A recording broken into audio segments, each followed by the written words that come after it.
Manila from New York City, and it's with great pleasure I get to introduce the next speaker because he's a very dear friend of mine, and he is one of my favorite badass activists. This guy really puts his money where his mouth is, and everything that he's going to talk to you about today is stuff that he is actively implementing in his life.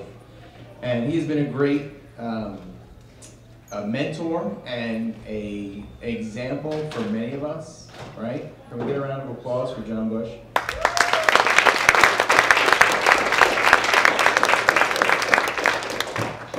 Thanks, Danny. Danny Benzella. I want to give a shout out to FSP, Chris Lawless, everybody that helped to organize this event, Carla. I was very inspired last night. Tom Woods is inspiring, of course, but I've seen him speak about half a dozen times. I was more inspired by just sitting in a room with so many liberty activists, so many people that understand individual sovereignty and our right to be left alone, and so many people that respect it as well. I never feel more safe and secure than hanging out in New Hampshire with a bunch of folks that are open, caring. But let's also give a shout out to Jason Sorens for coming up with the concept that is really coming to fruition.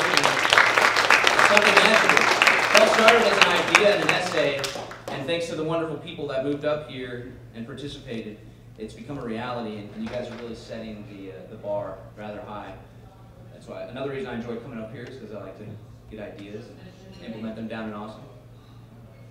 In the IP or anything like that. So today I'm going to be talking about the Center for Natural Living, which is a nonprofit that we just launched a couple days ago. I guess the official launch was when I posted about it on Facebook for the first time. We haven't really launched an official marketing plan or anything like that. But it's called the Center for Natural Living, and the mission is to demonstrate the value of voluntary cooperation and natural living in the areas of sustainability, family, and health by creating educational media and by helping families to fulfill their most basic needs. And the website is centerfornaturalliving.org. Many of y'all have a brochure. I'm just going to give you a quick overview about the nonprofit, and then I'm going to talk about the Dare to Go Zero initiative, which we will be launching soon. It's really just an idea, and it's been on my mind a lot. So we're going to chat about that. But first, let me give you an introduction about what we're doing with the nonprofit. The focus area is sustainability, family, and health. I define sustainability as a state of existence where families, individuals, and communities are able to thrive while remaining in a harmonious relationship with their environment.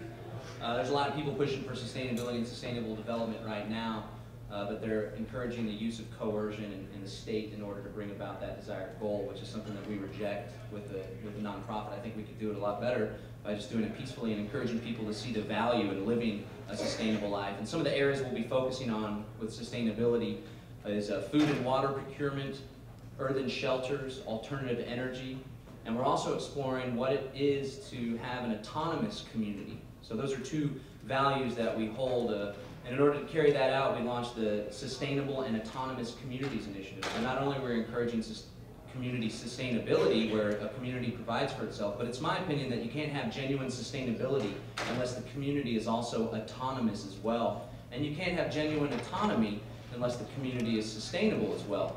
And by autonomy, I mean a community being able to exercise self-determination. Of course, a community is comprised of individuals, and I guess communities can't exercise self-determination, but a community full of individuals being able to exercise self-determination absent external coercion. We're exploring that, we're learning about it, and we're working to help those communities that are already in existence. Like we'd love to partner up with Bardo Farms and help them to do what they're doing. They can help us, we can learn from them.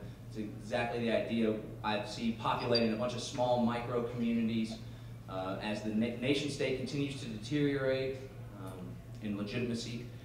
I think we're going to see a lot more decentralized micro-communities of like-minded individuals that are doing their own thing. It's hopefully that these communities will peacefully cooperate. Those are some of the things we're exploring with sustainability. When it comes to health, we're exploring the idea of using natural remedies and relying on our body's natural system, something we'll explore more in order to combat chronic disease or just lead a more healthy, active lifestyle. We are also helping low-income families to fulfill their natural health needs. One of the things that we're going to be doing is purchasing 100 fluoride water filters and putting them in the hands of families that cannot afford to provide fluoride-free water for their infants. The CDC actually recommends that you don't give fluoridated water in the baby formula. So we're going to be helping families to do just that. Another thing that we're going to be doing is helping families with vitamins and all sorts of natural remedies and stuff like that. So I think health is a very important aspect of what we're doing. And finally, we focus on family. And that entails helping families to provide alternative education for their children. One of the things that we're going to do is do a study of families in Central Texas that are hoping that would like to provide alternative education for their children, but for some reason they can't or they think they can't. We want to find out why those reasons are and work to combat that and help assist. I'm not sure what form that's going to take. Right now we're already working on a project with a good friend named Justin Armand. He does parentsforliberty.org. We're partnering with them, and they're going to form like a Craigslist type application where parents that have children that they homeschool or whatnot can post, hey, we got room for 2 extra kids to come join what we're doing here. And then parents who work but aren't able to homeschool their children, they can post, hey, we'd really like to homeschool our children, but we're working 9 to 5 every day, so these parents can link up. I think it'll do well, because I don't think anybody that wants to have their children in alternative education shouldn't be able to. We have the resources and the creativity and the community to make that a possibility for everyone. And that's what we're doing. So that's basically, we're also exploring the ideas of nonviolent and peaceful parenting, which is something that I'm going to talk about a little bit more in my speech. It's a controversial subject that can always be touchy, but it's my belief that a peaceful household will create a peaceful world. We'll explore that a little bit more.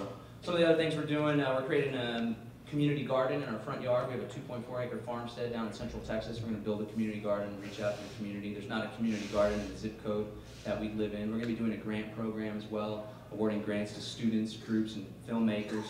We're going to build aquaponics systems and study their efficacy. Now, aquaponics is a way to grow food where you have a fish living in a fish tank. The fish put their waste into the water. That wastewater is pumped up into the vegetables, and it provides nutrients for the vegetables, and it also filters the water out, which is then cycled back into the fish. So it's a sustainable ecosystem that has a great way to grow food in a sustainable, organic way, and you also get the protein added to it as well. So we're going to be studying that and pushing that through. We're also working on a project that's called Sovereign Living. We're about to go up to Bardo in the snow, which I'm a little bit nervous about, being a Texas boy. I don't know what snowstorms are all about. I don't know what to expect. So we're going to be going up there doing some filming. Essentially, Sovereign Living is going to be a reality show that follows Catherine and myself and our family in our quest to become more self-sufficient and live a more natural and voluntary lifestyle. It'll follow us as we go around the country visiting experts and people that are really doing it like they are up at Bardo Farms. And then we're going to take that knowledge and apply it at home, but we also hope to inspire people to begin to live more healthy, natural, sustainable lives. And we want to inspire people because we're just normal Joes. Like, I grew up in a suburban lifestyle. My carpentry skills aren't very good, but in the past couple of years I've had to build this farmstead, so I'm having to learn.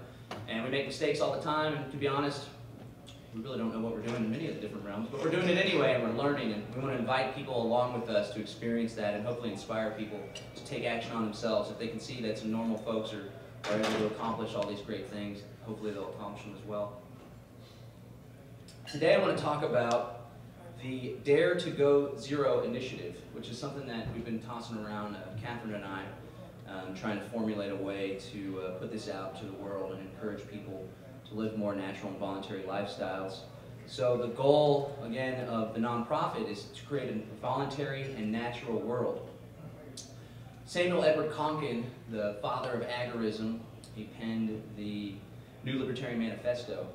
And in that, he posits a way that we can create a free society, not by begging our masters or asking politicians, essentially not by working within the system, but by competing with the system in order to create our desired end. He calls for the creation of alternative institutions. And one of the things that he states in the New Libertarian Manifesto that really stuck with me, he says consistency is key. It's the consistent application of the philosophy of liberty in all of our daily lives, every single bit of our daily lives, that will create the free society that we all desire. It's not writing about it, or talking about it, or voting for someone that talks about it. It's about applying it in your everyday life. And when we do that, we'll find that we'll create the free society that we all desire from the bottom up. So not only is our goal towards a voluntary world, it's also a goal to be natural. And I think often in the liberty movement, we focus solely on political freedom and the aggression that's coming from the state. we fail to look in the mirror and see that we might be carrying out some of that very aggression or furthering those ideals in our own lives.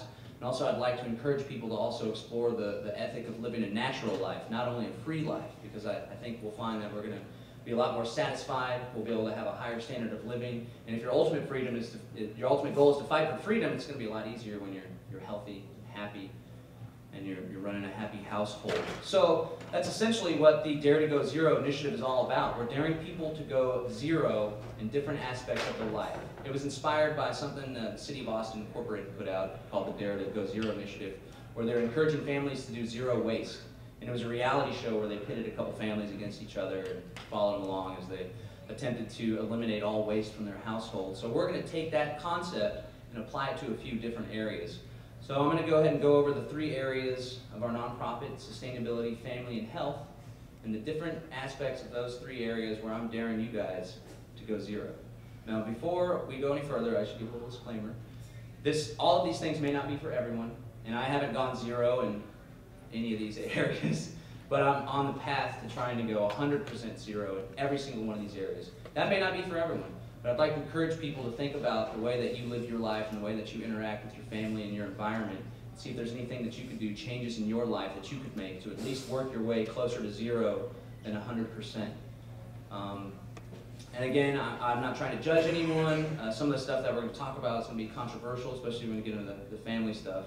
I know it's controversial because when I talk about it on Facebook, it ends up getting like 600 comments. It goes on for 2 weeks. People are all in an uproar, but it's definitely a good discussion. I think it's something that needs to be talked about. So, starting with sustainability, we'll go ahead and pick up where the City of Austin left off with zero waste. I wasn't always an environmentalist, but I guess you could call me an environmentalist now because I want myself, my family, and everyone in our community to be good stewards of our environment. Of course, we don't want to use government coercion in order to further that, like so many people do, but I think it's an important ethic for us to live by, because if we keep on the current trajectory that we're on, the world's going to be a nasty place. Some people think the world can heal itself, it's so big, we're so small, but I think humans are really doing major damage to the earth in multiple ways, and it all starts with home. We may not be able to stop Monsanto, we may not be able to stop ExxonMobil or BP from spilling oil. Well, you can stop if you reduce your dependency on gasoline on that regard. But we can stop the waste that we produce in our own lives. And some simple things that Catherine and I are doing down on the farm is saving all the cardboard that we use. Instead of putting it in the trash, we save it and we go out and use it in the garden as well. Or you can burn it. That's something if you have property to do that. Another thing we do, every water bottle that we have or tea bottle that we have, or if you're drinking Coca-Cola, we'll get to the Dare to Go Zero in the health area. But we just fill it with water and put it in our closet. And it's water storage and it doesn't have to go out as waste. Eventually, we're going to try to have zero waste. The City of Austin has a goal for people to go zero waste by 2040, and they're going to use the strong arm of the state in order to encourage that. But we're going to try to beat them to the punch because I think it's a wonderful way that we all ought to live anyway. And again, that's not for everybody. It's going to be very difficult to go zero waste. Maybe everyone's not into that. That's okay, but I think the world will be a better place if more of us were to, at least, as I said, inch closer to zero than we are now. I think even more important is zero dependency on hierarchical food production systems. I think it's important for us all to begin exploring growing our own food, or at least finding local networks that provide for food. Especially within the Liberty community, we're all aware of the economic turmoil that's going on. We all know that the poo's going to hit the fan one of these days, whether it's 1 year, 3 years, 5 years, 10 years, I don't know. I always tell my dad, for the past 5 years, I've been telling him about this economic collapse and telling him to invest more in precious metals, blah, blah, blah. And he says, you know, John, I could go up to the attic and get you a book that said How to Prosper in the Upcoming Collapse. That was written in 1977. I'm like, Dad, it's the same collapse. It's just taking a little longer than we expected. Something's going to hit the fan. It's not going to be nice. And whenever it happens, everybody's going to go into a panic. And as we learned, I forget the woman's name. She's doing a New Hampshire food project. New Hampshire only gets 6% of its food from in-state, and 3% of it comes from Bartow Farm. That's only 6%, so if poo hits the fan and the food production systems collapse, oil's too expensive to transport anything, people are going to go without food. And when people go without food, they get nasty. And I can see, you know, parents that never would have thought so, taking a firearm and trying to steal food from their neighbor. We can avoid that by growing our own food. A simple way to start is just by starting a square foot garden. Square Foot Gardening is a great book, very simple. If you want to get a little bit more knowledge, there's a book called How to Grow More Vegetables. There's plenty of resources within the New Hampshire Liberty community folks at Bardo, there's plenty of other people that are doing their own thing, creating community gardens, so I think it's important for us to move towards zero dependency on hierarchical food production systems. We have a goal of producing 50% of our food on our property, on our farm, or at least trading amongst local other farms. So I think that's definitely an important step that we can all take so we can survive if there is a collapse. And more importantly, so we can thrive. It's a great way for people to live anyway, to avoid the toxins. I wish I could say that it's less expensive, but it hasn't been less expensive for our household thus far. But once you get into a real good groove and once you master the art of growing food, it'll definitely save you on the wallet book as well. Another one that's very difficult is zero dependency on hierarchical energy systems. We haven't even started down this path down on our farm. The first thing we're going to do is seal up all our windows and make the home more efficiency in general. But they did it at Bardo. They're 100% self-sustainable when it comes to energy. If they're able to do it there, I think we can all at least take steps to move closer to that. Even if you have a suburban home, there can be solar and stuff like that. We have generators. We rely on propane and diesel. We are not self-sufficient. Well, they're closer to zero than I am. And again, the idea is just to inch towards zero. We don't have to go to zero right now. Eventually, I think we should be at zero in every single one of these areas. But it's not easy. So those are three areas: zero waste, zero dependency on hierarchical food production systems, and zero dependency on hierarchical energy systems. Some are more easy than others, but I think, again, it's important that we strive to move the ball closer to zero than where we are now in everyone's life. Now, health. I think it's important, and I call this one zero conscious toxins in the body, because I don't think we could avoid toxins 100%, especially when they might be spraying stuff in the sky. But I think it's important for us to not consciously or voluntarily put toxins in our body. And some simple ones to start with, of course, would be fluoride. They add fluoride to the water supply. I imagine it's added in Manchester and Nashua and some of the bigger cities in New Hampshire. It's in every major city in the state of Texas. Very bad for you. There's studies that show it lowers IQ, tweaks out your pineal gland as well, our little conscious gland that can take us to another level. They say that it calcifies the pineal gland. The CDC admits that it's bad for infants drinking their water formula. I have fluorosis on my teeth. If anybody has white splotches on their teeth, it's likely because they drink fluoridated water. And in fact, our little baby girl has a little bit of fluorosis on her teeth too, which is terrible because we purposely moved outside of the city limits of Austin to avoid the fluoride. Little did we know the small municipal water utility that we got our water from, which told us it was non-fluoridated, was actually buying water from the city of Austin because they weren't able to pump from their well because of drought conditions. So we purposely, consciously tried to avoid it, and she ended up drinking fluoridated water throughout her whole pregnancy. And I think as a result of it, our baby has little white splotches on her teeth. And it really upsets me because I've been fighting to remove fluoride in the city of Austin for 3 years now. And for us to avoid that like that and still happen, we just want to do Alex Jones. Damn you, city of Austin. John, you can move up to northern New Hampshire and get your own well and not have to worry about fluoride. Now we're going. We have a Berkey water filter, so one thing that people can do in order to eliminate fluoride is to purchase a water filter and to fluoridate your water, or of course getting your own well is a prime thing. Some of these smaller cities as well have pretty solid water. They still add chlorine and stuff like that, which is unnecessary and has negative effects as well. But the fluoride is definitely something that ought to be avoidable. Another thing is high fructose corn syrup. This stuff's bad for you. It has mercury in it. And it's something that's easy to avoid if you just be conscious about reading the labels. If you drink soda, I strongly recommend stopping the drinking of soda, switch to tea. If some people are addicted to soda. There's someone in my family that is addicted to Pepsi. They drink like 6 to 12 Pepsis a day. It's a straight up addiction. They've been doing it, because their mother fed them Pepsi and coffee in their bottles when they were growing up. So it's no wonder that they would be addicted to it. But now, if you drink soda, I strongly just urge you, do some research about the high fructose corn syrup, the other stuff that's in these sodas. It's not good for you. There's alternatives too. If you're a soda guy, maybe try cane sugar, although it has like 45 grams of sugar per thing, and too much sugar is not good for your body either. But it's definitely a step in the right direction, moving closer to zero, because sugar is not a toxin, while it may not be the best thing for you to put in your body. Sodas is a great thing to start, but you find high fructose corn syrup in just about everything because those pesky regulators and that tariff that they put on the importations of it. It's cheaper to produce high fructose corn syrup, so it's only natural that you find it in bread, pasta, tomato, ketchup, and stuff like that. But thankfully, the market is in action, and now you'll find tomato that says no high fructose corn syrup. It wasn't like that a few years ago, which gives me hope that we don't need regulations. Obviously, we know we don't need it, but it's demonstrating that we don't need it, that the market's catching up with this trend to be more health conscious. Another one is aspartame. People that chew gum, take a look at the back. It's got aspartame. That was old Dick Cheney and Donald Rumsfeld, I think. Donald Rumsfeld was involved in getting the FDA to pass aspartame. That stuff causes cancer. It's bad news. There's another one, triclosan, which is an antibacterial soap. Avoid antibacterial soap. Bacteria is actually good for you when it's natural bacteria. There's studies that say, children that grow up on farms, they're a little bit dirtier, they get their hands dirty, they don't always consciously wash their hands all the time, are actually healthier. So there's actually bacteria in your stomach that's called probiotics that's good for you. So I would advise against antibacterial soap, especially if it has triclosan, which, like aspartame, causes cancer. Another one, like the junk food. I mean, I haven't eaten junk food in quite some time. And again, I'm not trying to say I'm all high and mighty or holier than thou or whatnot, but I can feel a difference in the way that I experience the world not eating junk food as compared to eating it.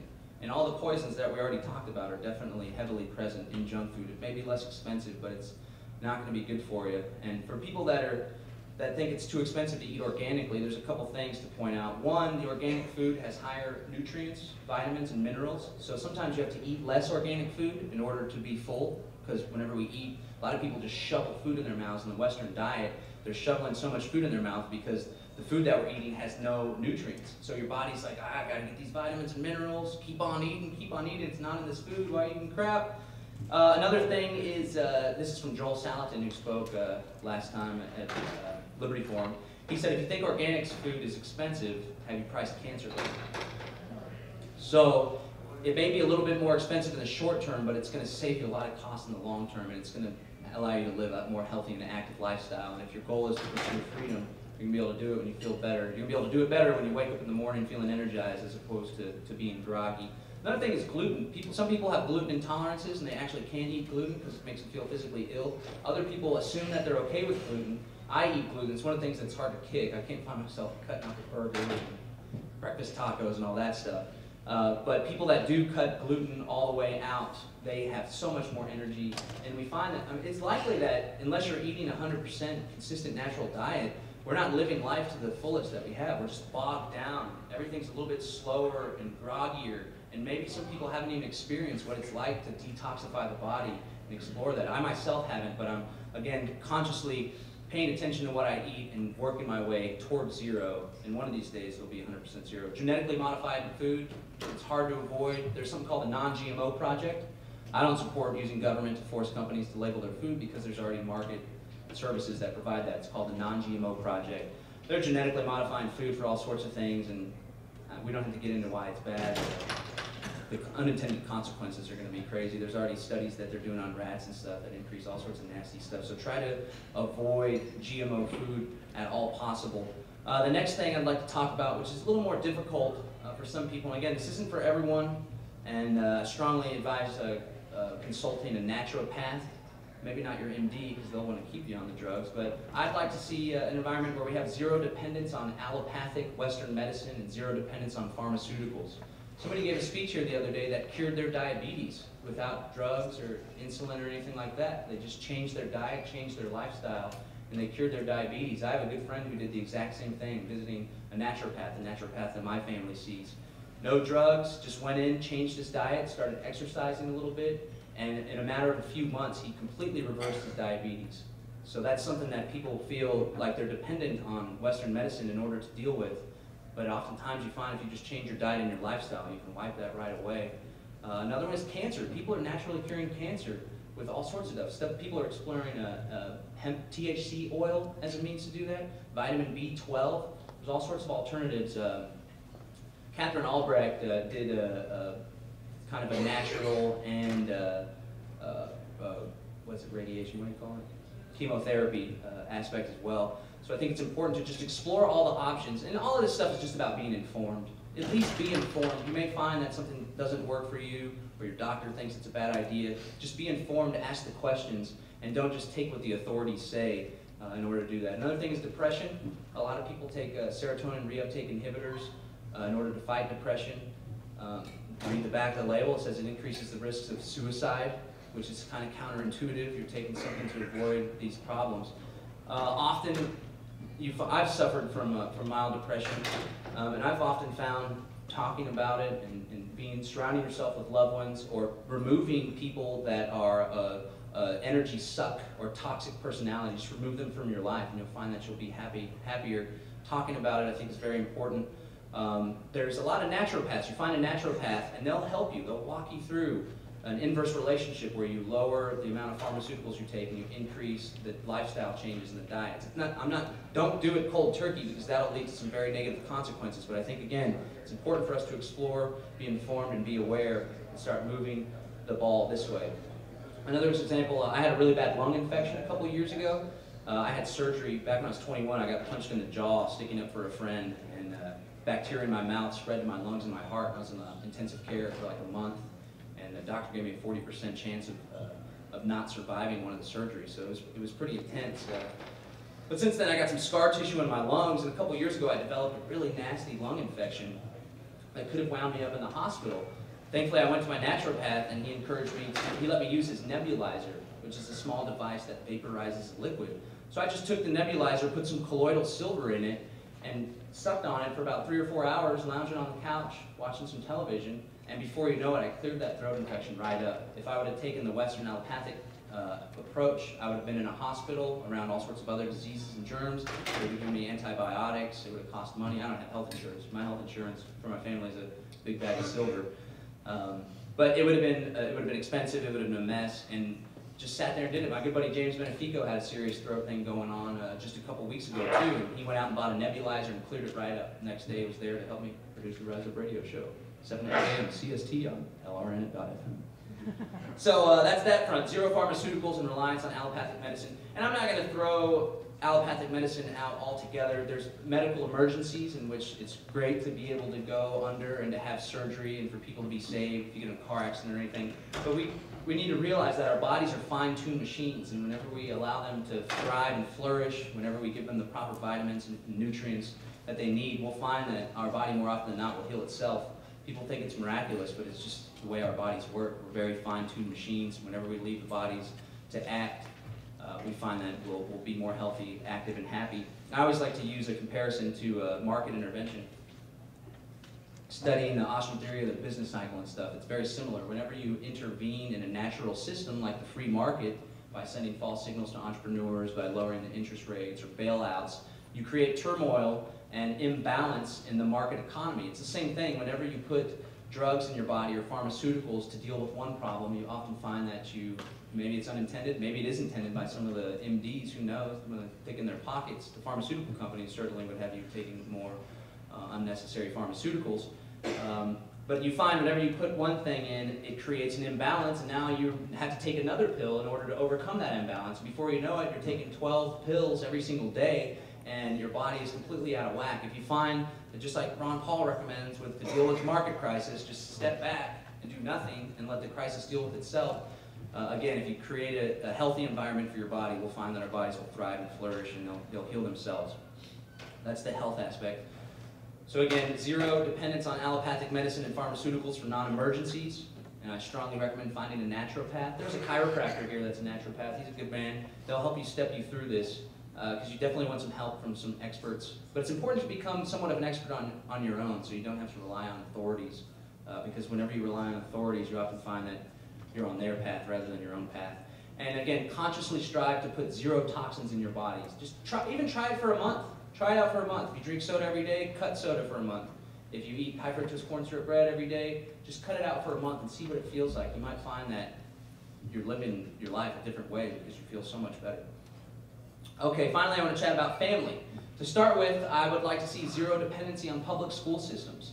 Again, if you're a family that wants to remove your children from the public school system, but you're not able to, or you think you're not able to, our nonprofit wants to help you make that vision a reality. There's networks already here in New Hampshire that are working to do that. The School Sucks Project already has a great network that people can come in and do that.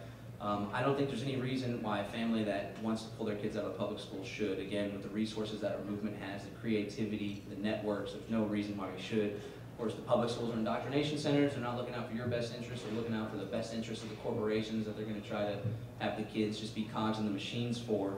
So we're encouraging zero dependency on public school systems.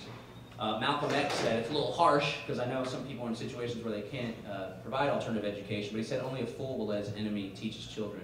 And if you're a libertarian, your enemy's the state. So I want to help you. I want to help you, and there's already great networks here in New Hampshire that can help you out. So if you want to pull your kids out of public school, reach out to me or reach out to the folks with the School Sucks Project, and we can help you do that. Here's the controversial one, which I don't think should be controversial at all, but it is. I'd like to see zero aggression in the household. I think a peaceful house creates a peaceful world. And I think there should be zero aggression between spouses and zero aggression between parents and children. I think people naturally believe if they see a man hit his wife, that's wrong. But I'd like to ask, why is it okay to hit a child, especially when the child is defenseless compared to the adult? And again, maybe this isn't for everyone. I'm a new parent. I have a 16-month-old and another one on the way that'll be here in 1 month. And we exercise zero aggression with our children, and it's not easy. And there's been multiple times where I think consciously in my head, like, this seems like it'd be a good opportunity to spank my child, but I don't. And one of those times was when she had a little plastic pan. She has a little kitchen set that we have for her, and she had our little puppy dog trapped in the corner. And she whacked him on the head with the pan. She's rough with the puppy. He's rough with her too. We're hoping that she'll get it out of her system before the new baby comes. But it just popped into my head like, oh my God, what are you doing? I got a little bit angry, and I thought this would be the perfect opportunity for a spanking parent to spank the kid. But then think about it. What sense does it make to hit a child to teach them that hitting is wrong? I think it's inauthentic, and even though they might be too young to understand it, they'll pick up on the hypocrisy of their parents saying, don't you hit, and then hitting them to teach that lesson. Now many people say, which I was surprised by, because again, I post this on Facebook and the discourse is absolutely amazing. But people say, well, you know, I only hit my children whenever they're too young to understand and to reason. I hit my toddler, but whenever they became the age of 2 or older, I stopped hitting them.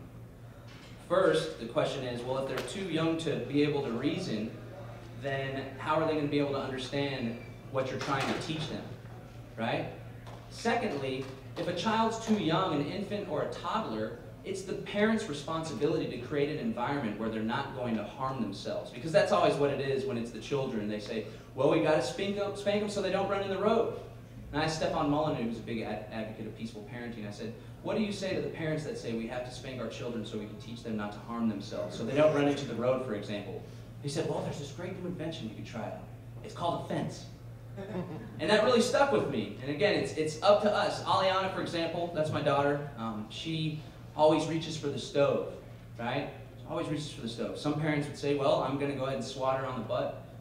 People like to use the term swat as opposed to hit. I'm going to use the term hit because I think that's what it is. It's hitting. Also, people don't think that spanking their children is violent or violence, but most definitions that I've looked at say violence. There's 2 necessary elements for violence.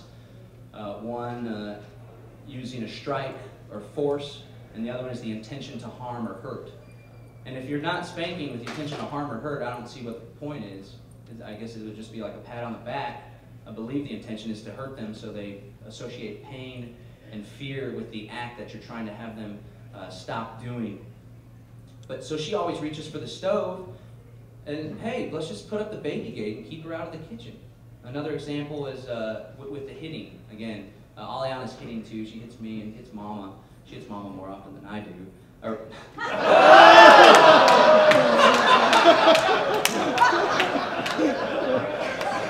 She hits Mama more than she hits me. Freudian slip. Call the authorities. What a hypocrite this guy. That's funny. But again, we're not going to hit her to teach her that it's wrong to hit people. And what you do when you take a step back, this goes for everything. This is something I learned from Catherine, to be curious. Because often, zero aggression in the household, that's one of the areas that I have to work on. It's absolutely zero aggression with our child, but me and Catherine still get into arguments. We fight and bicker about stupid nonsense, and it's just such a burden on our day. It just ruins the day. It's absolutely unnecessary. So that's an area that I'm trying to work on. But she would always tell me when I'd ask her something or command something or demand something, you know, why did you do this? Or why did this happen? Why hasn't this happened yet? And she says, man, just be curious. Be curious. Just stop to ask why, or try to understand why something hasn't happened And when I'm referring to that with the child, she hits mama, she only does it for the most part when I'm around. And when we stop to think about why she's doing it because she wants attention, in most part from her daddy. Because sometimes her daddy has a tendency to keep his head in the computer or look at his phone. So we stopped and realized, we even asked her, Aliana, did you hit your mama because you want daddy to close his laptop? And she says yes.